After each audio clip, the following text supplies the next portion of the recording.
Bulletin का आगाज करेंगे इस वक्त की बड़ी और अहम जानकारी के साथ। इस वक्त की बड़ी खबर, अहम जानकारी सामने। बढ़ती ठंड के साथ दिल्ली एनसीआर समेत हरियाणा में प्रदूषण की मार देखी जा रही है। दिल्ली के इलाकों में लगातार प्रदूषण का स्तर बेहद खराब श्रेणी में बना हुआ है। दिल्ली में ज्यादातर जगहों पर AQI 400 के पार दर्ज किया जा रहा है। मुंडका और नरेला में एयर क्वालिटी इंडेक्स 400 के पार है। इंडिया गेट, अक्षरधाम के आसपास का AQI 350 के आसपास बना हुआ है। वहीं फरीदाबाद में 550 और गुरुग्राम में 450 AQI दर्ज किया जा रहा है। वहीं हिसार में 400 और बहादुरगढ़ में 350 AQI दर्ज किया जा रहा है। और प्रदूषण की मार का असर लोगों पर साफ तौर पर देखा जा रहा है। आपको बता दें, तस्वीरें दिखा रहे हैं अक्षरधाम, इंडिया गेट और ITO से, जहां पर स्मॉग की एक मोटी परत आसमान में नजर आ रही है। और इस दौरान खास तौर पर दमा के मरीजों को और जिन्हें सांस लेने में समस्या हो रही है, उन्हें खास तौर पर एहतियात बरतने के निर्देश दिए गए हैं। दिल्ली के इलाकों में बेहद खराब श्रेणी में AQI बना हुआ है। वहीं दिल्ली में ज्यादातर जगहों पर AQI 400 के पार है। मुंडका नरेला में एयर क्वालिटी इंडेक्स 400 के पार बना हुआ है। वह इंडिया गेट, अक्षरधाम और ITO से जो तस्वीरें सामने, यहां पर लगातार 350 के पार AQI दर्ज किया जा रहा है। और बढ़ती ठंड के साथ बढ़ते प्रदूषण ने लोगों की चिंताएं बढ़ा दी हैं। स्वास्थ्य विभाग इस दौरान अलर्ट मोड पर है। लोगों के लिए एडवाइजरी जारी की जा रही है। वहीं बात अगर प्रशासन की करें तो तमाम एहतियातन कदम उठाए जा रहे हैं, चाहे वो ग्रैप 4 लागू करने को लेकर हो, ग्रैप 3 लागू करने को लेकर हो। तमाम चरणों में यहां पर प्रदूषण से निजात पाने के प्रयास किए जा रहे हैं। हरियाणा में प्रदूषण, Rohtak 600 AQI, Faridabad 550 AQI, Bhiwani 500 AQI, Gurugram 450 AQI, Hisar 400 AQI, Bahadurgarh 350 AQI, Karnal 380 AQI, Palwal 380 AQI, Kurukshetra 350 AQI।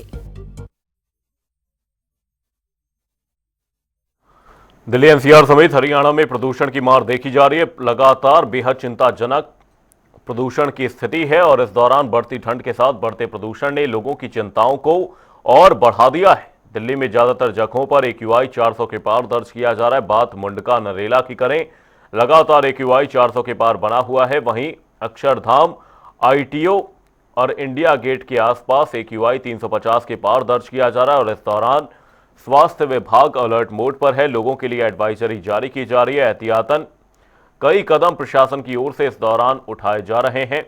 Faridabad की अगर बात करें तो 550, गुरुग्राम में 450 AQI दर्ज किया जा रहा है। और इस दौरान लोगों को काफी दिक्कतों का सामना करना पड़ रहा है। खास तौर पर अस्थमा के जो मरीज हैं, उन्हें विशेष हिदायत इस दौरान दी गई है। अपना खास ख्याल रखने की हिदायत इस दौरान स्वास्थ्य विभाग की ओर से दी जा रही है। इंडिया गेट, अक्षरधाम के पास AQI 350 दर्ज किया गया है। दिल्ली NCR समेत हरियाणा में प्रदूषण और ठंड की दोहरी मार देखी जा रही है। दिल्ली के इलाकों में प्रदूषण बेहद खराब श्रेणी में बना हुआ है। दिल्ली में ज्यादातर जगहों पर AQI 400 के पार बना हुआ है। और इस दौरान स्वास्थ्य विभाग अलर्ट मोड पर है। लोगों के लिए एहतियातन एडवाइजरी जारी की जा रही है। खासतौर पर अपना ख्याल रखने की एडवाइजरी इस दौरान लोगों के लिए जारी की जा रही है। जब भी वो बाहर जाएं, मास्क लगा कर रखें। N95 मास्क का इस दौरान प्रयोग किया जाए। मुंडका नरेला में एयर क्वालिटी इंडेक्स 400 के पार बना हुआ है। और इस दौरान लोगों को खास दिक्कतों का सामना करना पड़ रहा है।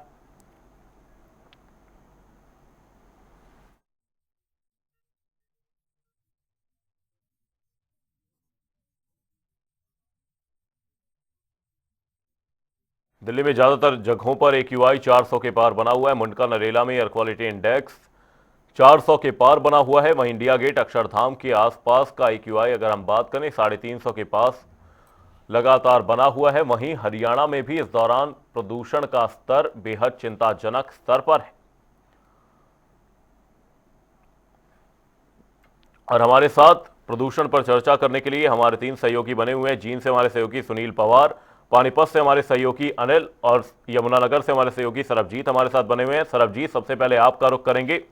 यमुनानगर में फिलहाल किस तरह की स्थिति प्रदूषण को लेकर देखी जा रही है और अब ठंड भी धीरे धीरे अपना रुख अख्तियार करती नजर आ रही है। ऐसे में लोगों के लिए किस तरह की चिंताएं बढ़ गई हैं, क्योंकि एक और प्रदूषण की मार तो है ही और अब ठंड बढ़ती हुई नजर आ रही है। बिल्कुल अमर, जिस तरह से देखा जाए ठंड का जो मौसम है वो कहीं ना कहीं काफी लोगों को प्रभावित भी कर रहा है, क्योंकि अब जो यमुनानगर की बात करें तो यमुनानगर में 12 से 13 डिग्री जो है वो तापमान जो है वो दर्ज किया जा रहा है। हालांकि ठंड जो है वो काफी बढ़ती हुई दिखाई दे रही है। तो दूसरी तरफ बात करें प्रदूषण को लेकर, तो प्रदूषण की बात करें, यमुनानगर जिला जो है वो प्रदूषण की मार में भी जूझ रहा है, क्योंकि जिस तरह से देखा जाए में भी जो है 266 के करीब जो है एयर क्वालिटी इंडेक्स जो है वो दर्ज किया जा रहा है। और सुबह की बात करें तो सुबह जो है 280 के आसपास एयर क्वालिटी इंडेक्स था। तो देखा जाए तो एक तरफ ठंड है और दूसरी तरफ प्रदूषण है, तो लोगों को जो है कहीं ना कहीं दोनों ही तरफ से जो है, एक तरफ प्रकृति की मार है, ठंड की मार है, और दूसरी तरफ से प्रशासनिक अधिकारियों की लापरवाही के कारण जो है लोगों को जो है प्रदूषण के जो है उससे झेलना पड़ रहा है। तो कहीं ना कहीं देखा जाए तो आम जो लोग हैं वो काफी प्रभावित है। वही दूसरी बात करें, जिस तरह से ठंड का मौसम है, ठंड का जो प्रकोप है उससे कहीं ना कहीं हालांकि जिला प्रशासन द्वारा लोगों को एडवाइजरी जरूर जारी की गई है कि ठंड में बाहर ना निकले। बड़े बुजुर्ग जो है वो सुबह सैर के लिए कहीं ना कहीं निकल आते हैं, तो उनको भी सैर पर जाने से जो है वो रोका जाए, क्योंकि ठंड बहुत ज्यादा है। तो वहीं जिस तरह से कोई अस्थमा का पेशेंट है, सांस लेने की जिनको प्रॉब्लम है, एलर्जी की प्रॉब्लम है, तो ऐसे लोगों के लिए भी विशेष रूप से हिदायत दी गई है कि वो अगर बाहर भी निकलते हैं तो मास्क पहनकर निकले, ठंड के अंदर गर्म कपड़े पहनकर निकले, गर्म पानी से नहाए, गर्म पानी की भाप लें। तो इन चीजों को लेकर जिला प्रशासन द्वारा लोगों को एडवाइजरी जरूर जारी की गई है। लेकिन अमर, जिस तरह से देखा जाए प्रदूषण जो है वो भी कहीं ना कहीं बहुत ज्यादा है। इतना ज्यादा प्रदूषण है कि सांस लेना भी जो है बहुत मुश्किल है, क्योंकि जो हवा है उसके अंदर देखा जाए तो धुएं के कण है, काले रंग के ऐसे कण है जो सांस के साथ अंदर जाते हैं और उसके साथ जो है एलर्जी बनती है। एलर्जी से जो है कहीं ना कहीं इंसान को काफी समस्या जो है वो आ रही है। तो मैं बताऊं अमन की यमुनानगर के अंदर जहाँ थर्मल पावर प्लांट है, वही दूसरी तरफ देखा जाए तो शुगर मिल है, इस्लक है और मोदी मिल है, शराब की फैक्ट्री है। तो बड़ी बड़ी औद्योगिक इकाइयां यमुनानगर में स्थित है। तो रात को लोग सफाई करके सोते हैं, सुबह उठते हैं तो धुएं के काले कण जो है उनके घरों में, उनके कमरों के बाहर देखा जाए, बेड़े बरामदे में, तो वो फैले होते हैं काफी मात्रा में। हालांकि यमुनानगर का थर्मल के पास एक गांव है रतनपुरा, वहां के लोगों ने कई बार जिला प्रशासन को शिकायत दिया, मुख्यमंत्री तक को भी मिले हैं कि उनके घरों के अंदर जो है रोटी खाते समय भी काले कण जो है वो गिरते हैं। तो प्रदूषण की बात करें तो प्रदूषण बहुत ज्यादा है। हालांकि प्रशासन द्वारा ये भी कहा गया है औद्योगिक इकाइयों के मालिकों को कि जो प्लांट लगाए, ट्रीटमेंट प्लांट लगाए, तो देखा जाए तो ट्रीटमेंट प्लांट भी नाम मात्र के हैं, उनको नहीं चलाया जाता, इसका खमियाजा आम जनता को भुगतना पड़ता है। तो कहीं ना कहीं देखा जाए तो लोग जो है प्रकृति की मार ठंड के कारण और अधिकारियों की लापरवाही, प्रदूषण के कारण जो है परेशान। जिनसे हमारे सहयोगी सुनील हमारे साथ लगातार बने हुए। सुनील, आपसे जानने की कोशिश करेंगे, बात अगर जींद की करें, यहां पर जो अर्थव्यवस्था है वो किसानी पर खास तौर पर आश्रित है, तो यहां पर किसानों की तरफ से किस तरह की समस्याएं सामने आ रही हैं? जो लगातार पराली जलाने को लेकर किसानों को जागरूक किया जा रहा था वो कहीं ना कहीं अब नाकाफी नजर आ रहा है। प्रशासन की भी इस दौरान लापरवाही देखी जा रही है, जो कि प्रदूषण का इजाफा होने में खास तौर पर एक बड़ा कारण है। अमर जी, बिल्कुल, अगर जींद शहर की बात की जाए, जींद शहर है वो हरियाणा के मिड पॉइंट में है और कृषि जो अपना प्रधान जो है प्रदेश है, उसमें जींद शहर की बात की जाए तो सबसे ज्यादा जो धान की फसल है वो जींद से ही होती है। जींद में अब की बार हालांकि पिछले सालों के मुकाबले जो पराली जलाने केस है वो कम थोड़े आए हैं, लेकिन इस तरीके से जो एयर इंडेक्स की बात की जाए तो पूरे भारत में सबसे ज्यादा प्रदूषित शहरों में अगर दीपावली के बाद किसी शहर का नाम आ रहा तो वो जींद शहर का था। 500 से ज्यादा का जो क्वालिटी इंडेक्स है वो पहुंच चुका था। और अब फिलहाल अगर जींद शहर पराली जलाने के मामलों की बात की जाए तो 70 से ज्यादा किसानों के ऊपर पराली जलाने के FIR दर्ज हो चुकी है और इस मामले में और 3.5 लाख से ज्यादा का जो जुर्माना है वो भी किसानों से वसूला गया है। लेकिन इसके बावजूद भी जो रात के समय की बात की जाए तो किसान है वो रात के समय पराली जलाने का काम कर रहे हैं, लेकिन जिस तरीके से जो जींद शहर के आसपास जो कंस्ट्रक्शन का काम चालू हो रखा है, जैसे सड़कों की बात की जाए, जो बिल्डिंगे हैं, जो जीआई है वो भी बन रहा है, तो ऐसे में कहीं ना कहीं जो वायु प्रदूषण है वो भी ज्यादा प्रभावित है, जो ये ज्यादा बढ़ रहा है। और ऐसे में जो जींद से प्रशासन की बात की जाए तो आमजन के लिए एक एडवाइजरी भी जारी की गई है कि आप जब भी सुबह घरों से बाहर निकले, वॉल के लिए बाहर जाए तो अपने चेहरे पर मास्क जरूर लगाए, पानी की जो बोतल है वो अपने हाथ में जरूर रखे, और जहां तक हो सके छोटे बच्चे और बूढ़े लोग हैं उनको अपने घरों के अंदर रखे, क्योंकि जो वायु प्रदूषण है वो सबसे ज्यादा जो छोटे बच्चे और बूढ़े लोग हैं उनके लंग्स को प्रभावित करता है, और ऐसे में कहीं ना कहीं उनकी बीमारियों के ज्यादा चांसेस है वो भी बढ़ जाते हैं। अगर सरकारी अस्पताल की बात की जाए तो ओपीडी अब 2 गुना बढ़ चुकी है, और सबसे ज्यादा जो मरीज हैं वो एलर्जी, दमा और खांसी जुकाम के ही बढ़ते हुए नजर आ रहे हैं। अगर गांव में बात की जाए तो गांव के अंदर भी जो सबसे ज्यादा पेशेंट है वो जो एलर्जी है, दमा है, बूढ़े लोगों में वो ही ज्यादा देखने को मिल रही है। हमारे साथ एक ग्रामीण है जयवीर, उनसे बात करते हैं कि जिस तरीके से ठंड का प्रभाव ज्यादा बढ़ रहा है तो गांव में कैसे हालात बने हुए हैं। जयवीर जी, गांव की बात की जाए तो सुबह जब ठंड बढ़ती है तो ज्यादा प्रभावित बच्चों को ही करती है, तो किस तरीके से बीमारियां हैं वो गांव में बढ़ रही है? जी, ठंड बहुत ज्यादा बढ़ गया है, सुबह शाम की ठंड है, और ये बूढ़ों को भी, बूढ़ों बच्चों को सबको है, मतलब प्रदूषण की वजह से भी ज्यादा हो रहा है, प्रदूषण है, ज्यादा पराली जला रहे हैं, इसके कारण भी हो रहा है।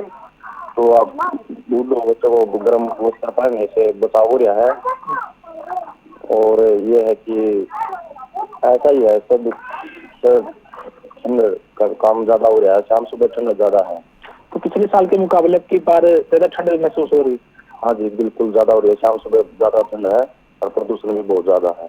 ठीक है, धन्यवाद जी। तो अमन जी, जिस तरीके से ग्रामीण ने बताया कि अब की बार जो पिछले साल के मुकाबले ठंड थोड़ी ज्यादा है, लेकिन जिस तरीके से ठंड बढ़ रही है तो ऐसे में हर गांव की बात की जाए या फिर हर घर की बात की जाए तो कोई ना कोई पेशेंट है वो दमा का या फिर जो प्रदूषण के बढ़ने के कारण जो एलर्जी है या फिर ठंड बुखार है वो हर घर में मिल जाता है। अब देखने वाली बात है कि जिन शहर में हालांकि गैस फ्री जोन लागू किया गया है, लेकिन जो कंस्ट्रक्शन के काम है, जो और भी बिजली जनरेटर जो फैक्ट्री में चल रहे हैं उनको बंद नहीं किया गया, वो भी एक सबसे बड़ा कारण है। इसमें एयर क्वालिटी इंडेक्स को हाई करने में सबसे बड़ा कारण भी सामने आ रहा है। अनिल, आपसे समझने की कोशिश करेंगे। बात अगर पानीपत की करें तो औद्योगिक इकाइयां भी हैं और यहां पर कृषि भी काफी की जाती है, लेकिन जो प्रदूषण को लेकर तमाम इंतजाम यहां पर प्रशासन की ओर से किए जाते हैं, तमाम दावे किए जाते हैं, वो ग्राउंड पर नाकाफी नजर आते हैं। पानीपत में भी AQI का जो स्तर है वो चिंताजनक स्थिति में लगातार बना हुआ है। ऐसे में किसानों की किस तरह से लापरवाही और साथ ही प्रशासन किस तरह से लापरवाही बरत रहा है, क्योंकि हर बार यह कहा जाता है कि किसानों को जागरूक किया जा रहा है, पराली जलाने की घटनाएं कम नजर आ रही हैं, लेकिन जब AQI बढ़ रहा है तो इसमें पराली का भी एक बहुत बड़ा योगदान हर बार नजर आता है।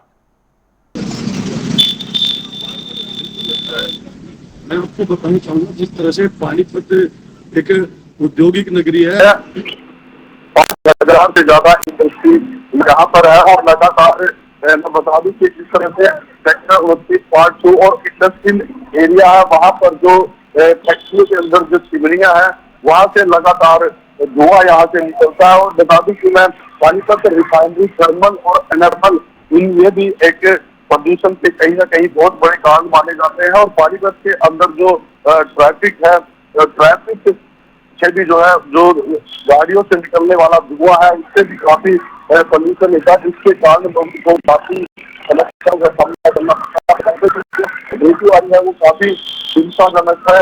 जो वायु के अंदर पोल्यूशन के जो कण है वो लोगों को काफी प्रभावित है, जिसके कारण जो है लगातार सिविल अस्पताल में भी देखा जाता है कि जो मरीज है उनकी संख्या लगातार बढ़ रही है। चारों तरफ दमे और एलर्जी से संबंधित जो वायु प्रदूषण की वजह से बीमारियां होती है वो लगातार बढ़ती जा रही है। और किसानों की अगर बात करें तो किसानों में भी काफी इस बात को लेकर चिंता है, क्योंकि लगातार उन पर ही हर बार जिगरा फोड़ा जाता था कि किसानों द्वारा पराली जलाई जाती है, लेकिन पानीपत की अगर बात करें तो इस तरह के मामले काफी कम देखने को मिले हैं, जिसमें किसानों को। बिल्कुल अनिल, यहां पर देखना यही होगा कि प्रदूषण को लेकर एक स्थायी समाधान कब नजर आता है। बहुत बहुत धन्यवाद आप तीनों ही सहयोगियों का इस चर्चा में हमारे साथ जुड़ने के लिए। दिल्ली के इलाकों में बेहद खराब श्रेणी में प्रदूषण दर्ज किया जा रहा है, ज्यादातर जगहों पर